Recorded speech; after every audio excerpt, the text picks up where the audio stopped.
Hello, everybody. Welcome to Unknown for the Most Likely. Today we have a special guest, Softenonbabe. This artist is really well known for doing death industrial type stuff. If you're a band of Brighter Death Now and a bunch of other artists, yeah. Anyways, we're gonna get to the interview now. So there we go. Hello. Hello. How's your day going today? I'm pretty busy. I'm just in the middle of moving houses. Oh yeah. So today I had to pack like my synths and my turntable and all my deaf industrial records, and I was like, yeah, pretty much it. Thank you for coming onto the show. I've been really excited to talk to some more people. It's been a while. Last week was my break. Like I took a break prior time before that and stuff, but great to be back on. So I've been wondering about the artist name Softenonbabe. Where does it come from, and what's the story of it? Yeah, okay. So, first of all, did you look it up? I was going to. Yeah, no, that's a good thing you actually let me explain a little bit. So, when I started thinking of doing this whole project, I thought, okay, I don't want to be, and no offense to anyone doing this, but I didn't want to be some, more generic deaf industrial or power electronics artist who Yeah. pretty much talks about death and about torture and about I've always been into writing stories, and it was important to me to still have that narrative aspect to my work. Mhm. And so I thought, okay, if I'm gonna tell stories, it has to be stories I feel close to. Mhm. And so since I'm disabled since birth, I thought, okay, let's make this project a sort of uh, disability and anti-ableism militant projects. So I've always been fascinated by the I don't know how you pronounce it in English, but the thalidomide Yeah. um, crisis in the 60s, where pregnant women with really tough morning sickness, they were all given a specific med, and this med was really good at helping with morning sickness, but it was really toxic for the babies, and it made many malformed babies, so babies without arms and without legs, so either no arms or no legs or even neither. And it was something that was always traumatizing for me, because it's something to be disabled like on your own because of, like in my case, an accident or something, but the disability to be caused by healthcare, the healthcare system that didn't see something coming, and a disability that was that was worldwide and very specific to that era, that always fascinated me.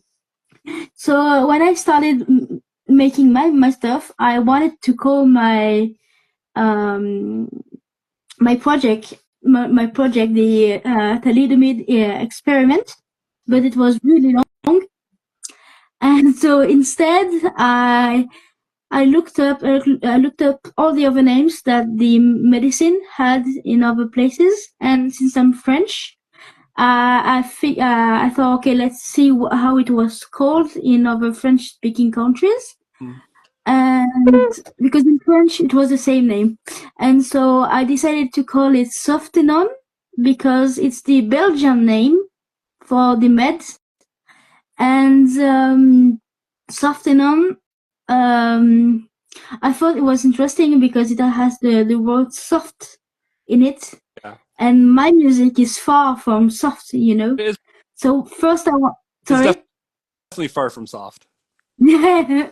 So first I wanted to call it Softenonbabe, but then it was already taken on Discogs, and I didn't want to be like Softenonbabe #2. That was pretty lame. And I thought, okay, let's go for Babe, because Babe has a more feminine and sexualized aspect to it. And I thought, yeah, it's a cool way to say that I'm actually a girl, even though like I'm more demi-girl or non-binary girl or whatever you want to call it. But I think thought it was a nice thing to add, and then play with pink stuff and everything, just to piss all the edgelord power electronics fans. Yeah, no, I was guessing it was definitely something from Europe that is definitely like a medication and stuff like that. I was just like gonna like I just guess I just didn't look into it. I was just like thinking maybe it's some kind of medication. This Yeah. sounds like it. Sounds fun. Um, but I've looked into your music and stuff, and definitely you really have some good influences that like Brighter Death now. It goes on from there and stuff like that. What was the music you were getting into the stages of making music, and where did it start? And did you have any guilty pleasures before you got into deeper into the music? So I have a very weird journey music-wise. So I've always been into Nordic culture. Mhm. I was into like Finnish, mostly Finnish and some Swedish pop rock music when I was a teen. Very far from black metal or anything. I actually found about black metal through folk, because I was a huge fan, and still am. That's maybe my famous guilty pleasure. I'm still a huge fan of traditional Finnish music. And so you're probably aware of the band Nest, who Mhm. did some stuff with Agalok. Okay, yeah, I think I'm pretty sure. And so Agalok, so Nest brought me to Agalok. Then Agalok brought me to both the dark metal and black metal, and to neo-folk with Sol Invictus, Death in June, Current 93. And from then on, I was like, wait, why are these folk bands called industrial? How does that relate to Rammstein, you know? And then I found out about Throbbing Gristle, Yeah. and soon SPK, Ooh. Tesla. Yeah, so I think my biggest my favorite bands in industrial are always like, well, Brighter Death Now. Mhm. Brighter Death Now. I don't know. Yes. Yeah. And no, actually I have well, that's another story, but so it's been like Brighter Death Now, and for the older stuff, White House, obviously, because you can't be in this scene. We were actually liking White House, I Yeah. think. And then SPK, the older SPK is a huge inspiration for me, and Test Depth because I love banging on stuff, and for me, like, banging gods are like Test Depth. I saw them in concerts last year in London, and it was great. Still playing. Wow. I mean, I remember like, discovering SPK and I was just like, wow, that's something like early before everything I've ever heard in Yeah. feel and noise and stuff. So, but it's really cool that they're still playing. No, not SPK, Test Depth. Oh, okay. Yeah, no, SPK is no more. And I actually saw not last week, but the week before, I was in Paris for Brighter Death Now. Okay. Oh yeah. Yeah.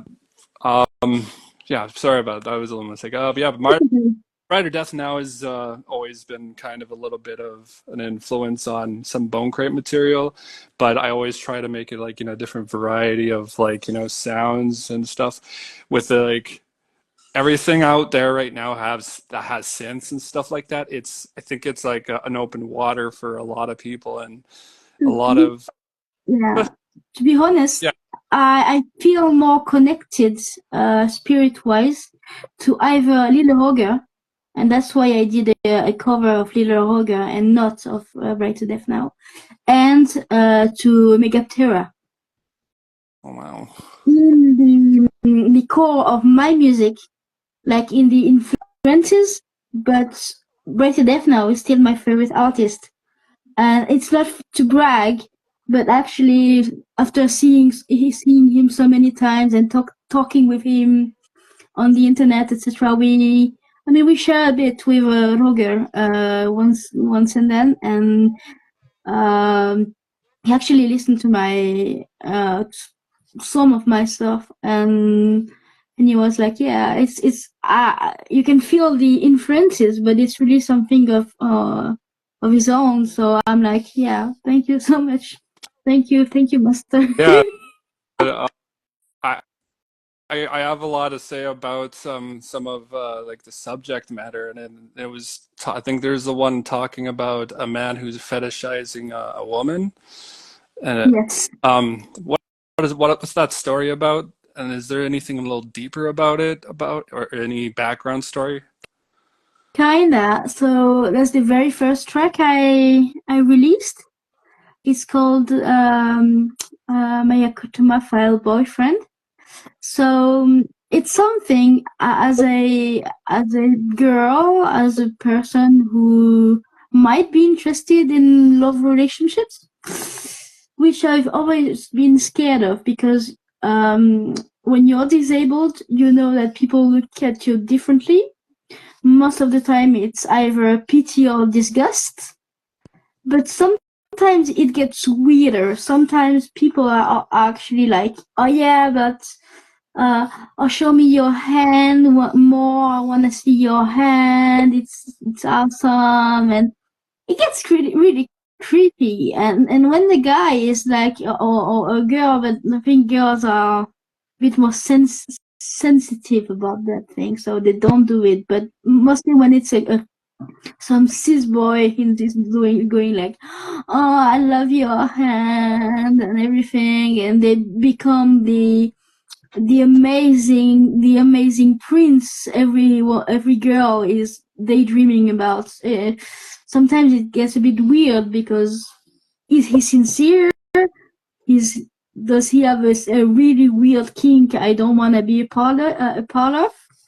And so yeah, this was always in my mind. And one day on Instagram, a guy came to me saying, "Oh, I love your disability. It makes me horny." And I was like, "Ugh." So I made a story. I think it's still not on the Softenonbabe account, but on my private account. I made a story. It's still on. I'm like, if you are here for that, just leave me alone. And then my friend Pauline, Agatha on Instagram. She's the friend I always go to industrial festivals with, and very dear friend of mine. She's into paraphilias. Like she loves to read about it, and I was talking about that, and she gave me the name of that paraphilia, so I used it for the track. So the track's idea is the girl is pretty, like, I think I say she doesn't have legs, and maybe she doesn't have arms. I don't remember exactly, but the idea is, oh yeah, to him I'm perfect because I am that way, and if I was unharmed, he would cut my arms, and if only I begged, he would cut my legs. And it ends up with a thing about, people sending weird pics on the dark web, etc. So I end up saying, but I don't get why my nudes are sent to some of the dudes. It's just a mess. Yeah, the internet's not really like safe as a like. I mean, it was never safe, but I think it's just a harmful place. Really, you know, it's Yeah, not ever cool and shit. So I think that is definitely that is definitely wrong. Yeah. yeah. Um, you say in that like you're actually it was a little there was a little horror movie kind of feeling behind the stuff. Do you have any favorite scores from any films or any uh, characters from a film that you would probably relate to? Okay, so I'm not into movies at all. Like I watch some stuff and then I'm like, yeah, whatever. So character maybe. Damn, I don't know. When I was a kid, I always liked the professor in X-Men Yeah.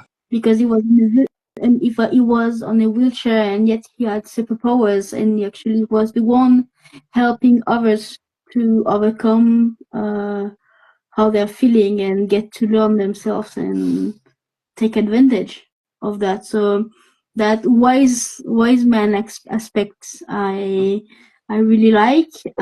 For other movies,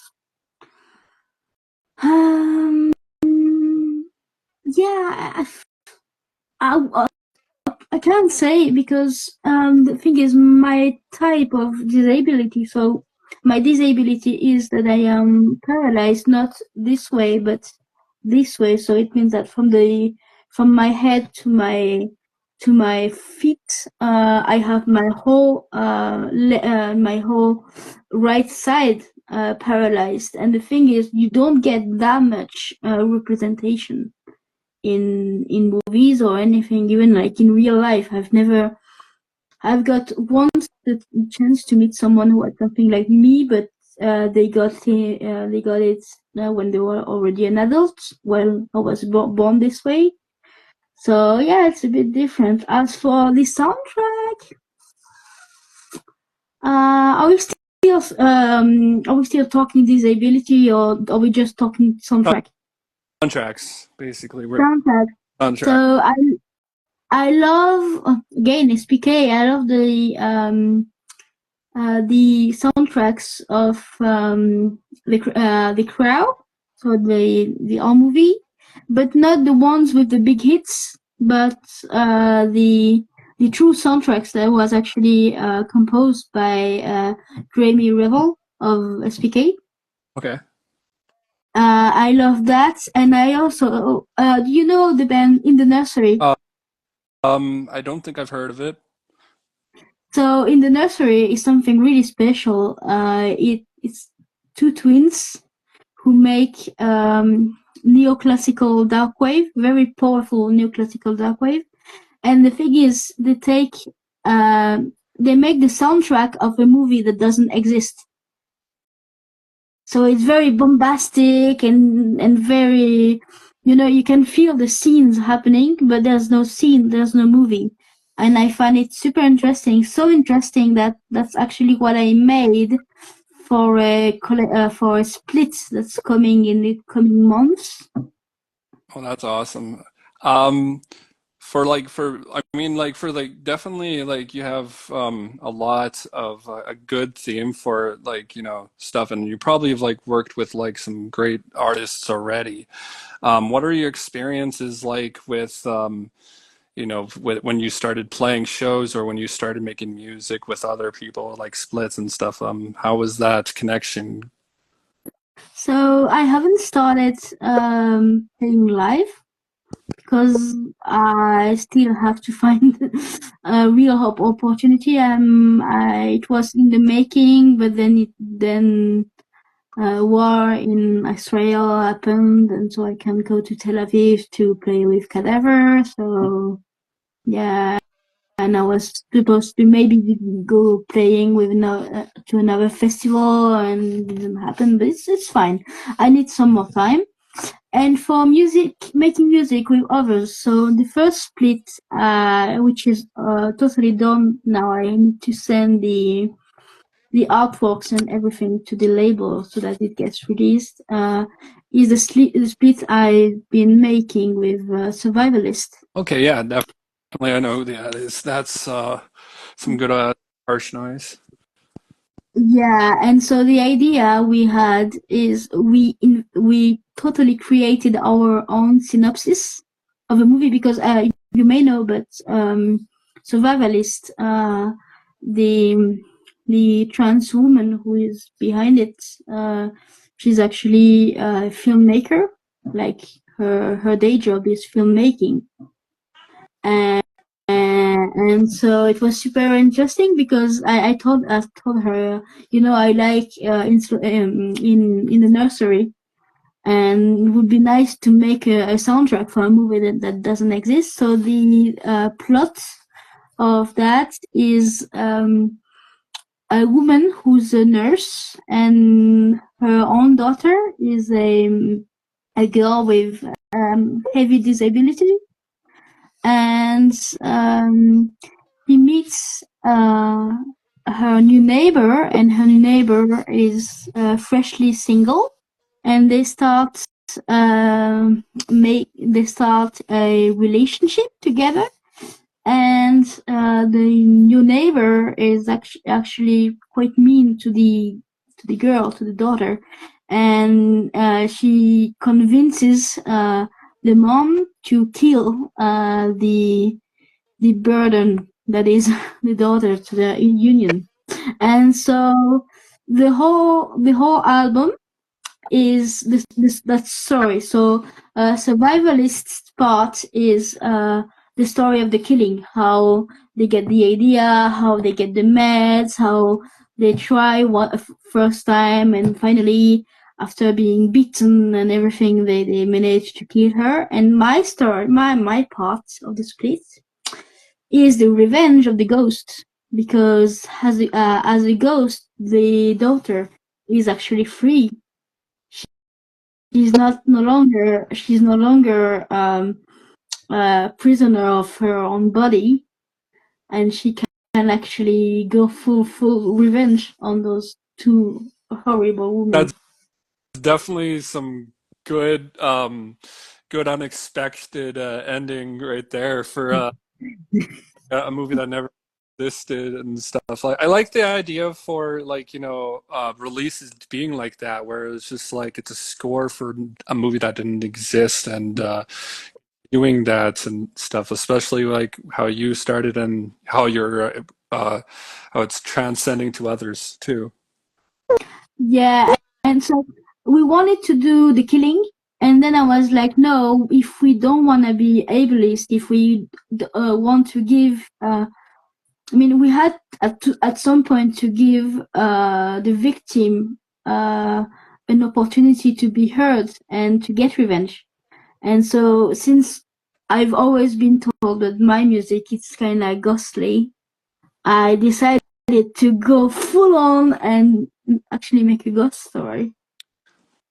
And that is never really done a lot. We don't even have like a lot of mystique and a lot of just stuff that isn't just, like everything is almost gruesome, too gory, too violent.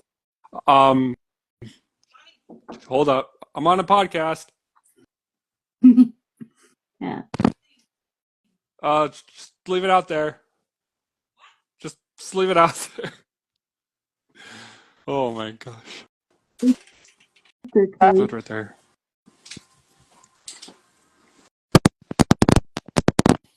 It doesn't happen a lot. Just a lot happening today and stuff. Yeah, it's fine. Um, I told my mom, don't call me, and I'm on a podcast.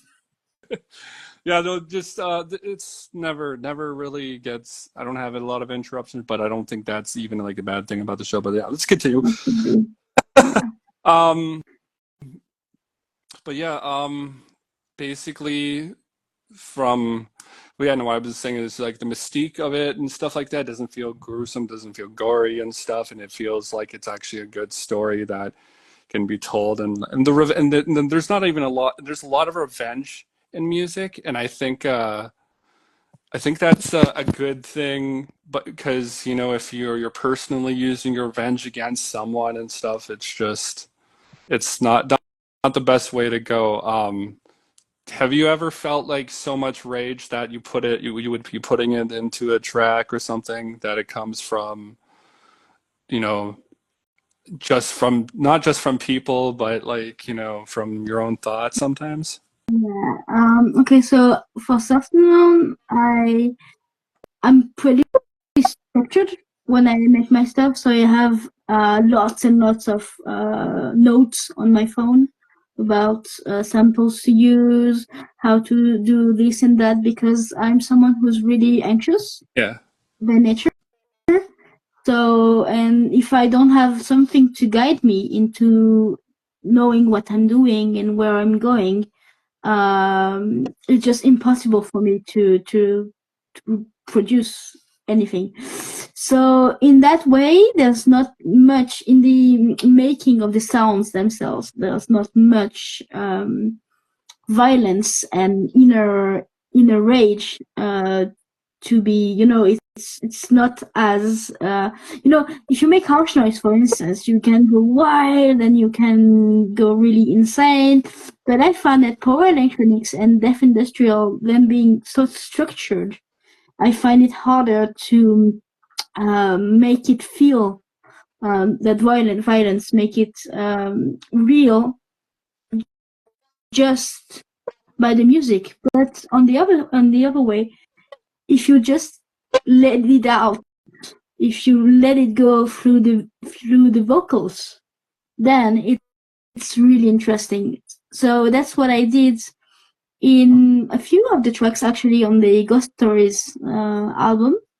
When I'm like saying to the girl, she's talking to her daughter, and she says, why did you tell me I was pretty? Why did I tell me I would have a nice life, and then you kill me like this? And so one thing, I'm not angry at all with my mother, because some people have been like, well, you really must hate your mother to do something like this. No, actually, I made her participate in banging on the noise box to in the album, so that it's clear that we don't have anything. But I was more feeling about uh, um, thinking about either society, how society make us feel, like all the hopes that are like vain for many disabled people, like getting a real job nowadays is almost impossible. Is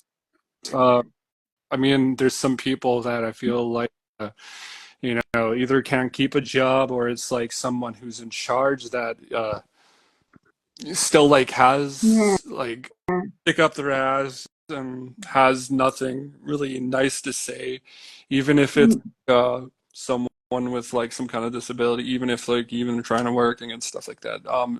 People kind of don't have it, respect for any of those boundaries. But I think I think just sometimes like it takes a long time to find your way to make ends meet kind of thing.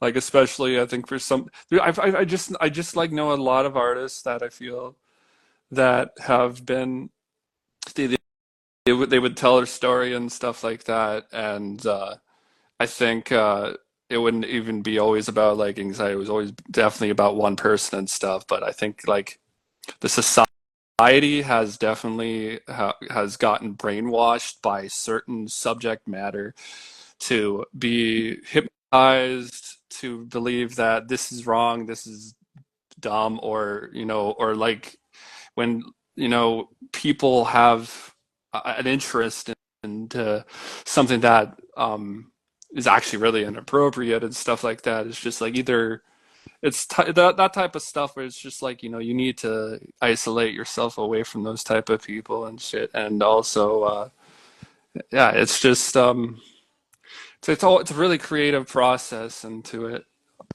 um Yeah, and it's also accepting to do what you want to do and not what society wants you to do. Because if I take my case, I did everything to become a school librarian. I worked for years and years on becoming one, and every time they are like, yeah, no, you're disabled, you can't be one, and while I had very great Library. yeah, I had the fiber, I had very good connection with both the other teachers and the kids and everything. Then I wanted to become a museum guide and like work on activities for kids or for people who don't know art much. And so I wanted to do that, but then COVID happened. So, And I was like, fuck yeah, no, I'm not making sociological research on museums that are closed. Doesn't mean anything.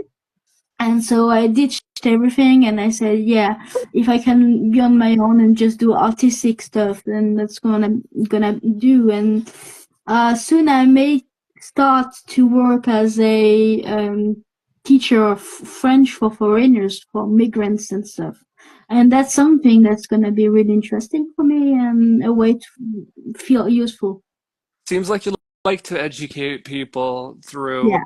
you know, your disability and other experiences and stuff. And I think that's a really think that's needed and stuff like that. And I feel, you know, what you're doing and stuff, it should push other people who might be in the same type of have a different condition or have something and stuff like that. I feel like it's definitely inspiring and stuff.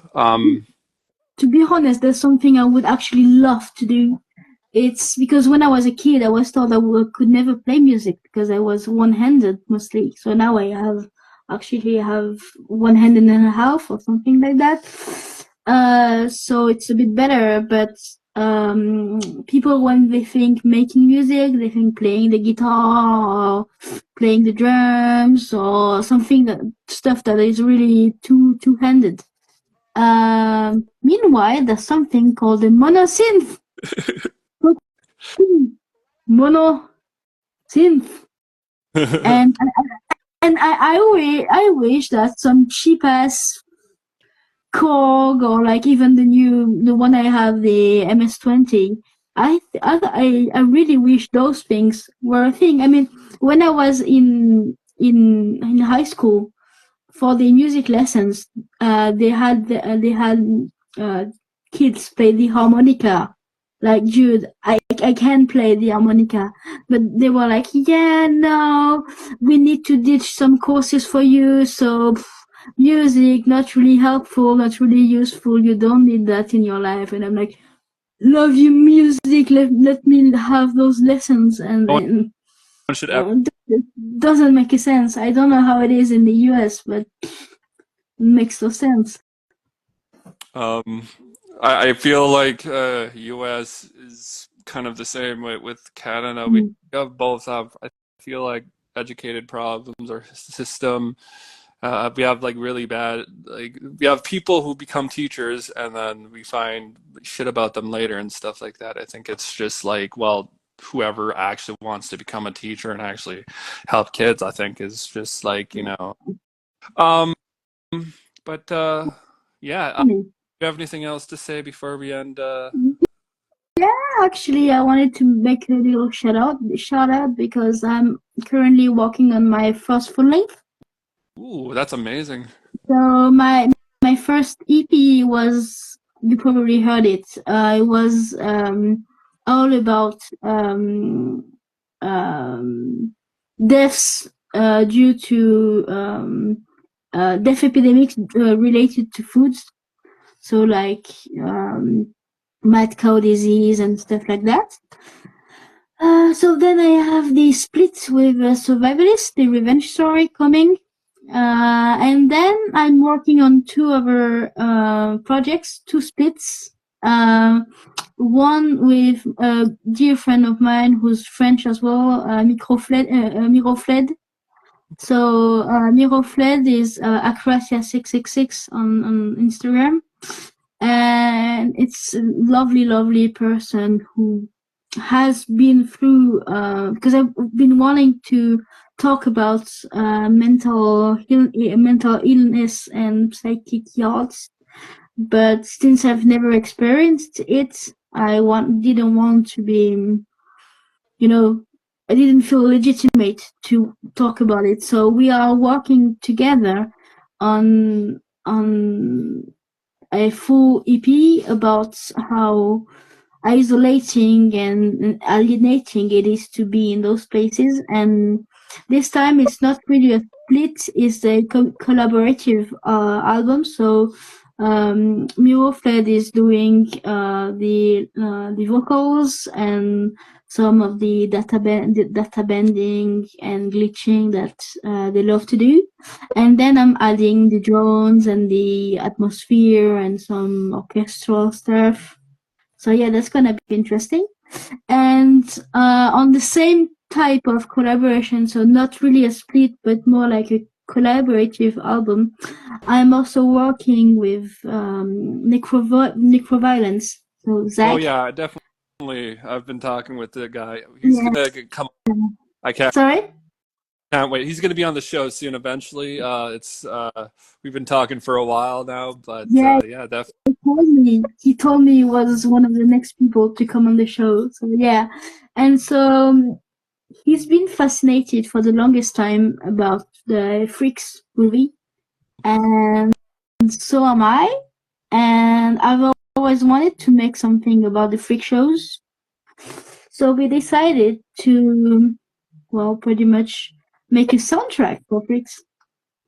All right, that's awesome, man. I appreciate you coming on to the show. This has been a really good experience. If I'm glad, I'm glad that we actually had this. I thought it was not gonna happen, and there's a lot of shit going on. But um, yeah, I kind of can't wait to hear some new music in the future. New stuff in the future with Survivalist and Necroviolence, which is really exciting. I'm excited for the show. But yeah, so, well, I thank you for coming on the show, and hope to hear. Well, Thank you for the invitation, and yes, we made it. That's cool. right. You have a good day now. Yeah. Bye-bye. Bye.